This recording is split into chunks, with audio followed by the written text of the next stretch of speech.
ಸಮಾಜ ಸೇವಾ ಸಮಿತಿಯ ವತಿಯಿಂದ ಇದೇ ಆಗಸ್ಟ್ 6ರಂದು ಬೆಳ್ಳಂದೂರಿನಲ್ಲಿರುವ ವಿಸ್ಟಿಯಾನ್ ಕಂಪನಿಯ ಉದ್ಯೋಗಿಗಳಿಗೆ ರಕ್ತದಾನ ಶಿಬಿರವನ್ನು ಏರ್ಪಡಿಸಲಾಗಿತ್ತು.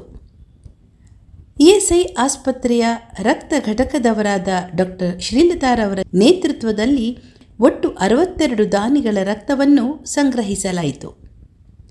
ವಿಜಯನಗರ ಲಯನ್ಸ್ನ ಸದಸ್ಯರು ಸಹ ಪಾಲ್ಗೊಂಡು ರಕ್ತದಾನಿಗಳಿಗೆ ಪಾನೀಯ ವಿತರಿಸಿದರು.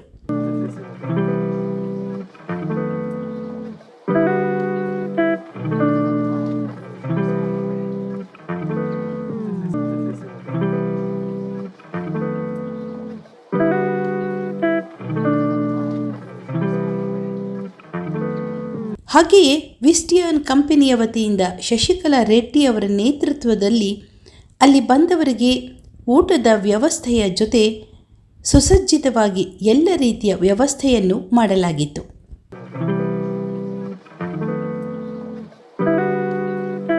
ಸಮಿತಿಯ ಮುಖ್ಯಸ್ಥರಾದ ಶೋಭಾ HG ಈ ಶಿಬಿರವನ್ನು ಆಯೋಜಿಸಿದ್ದರು.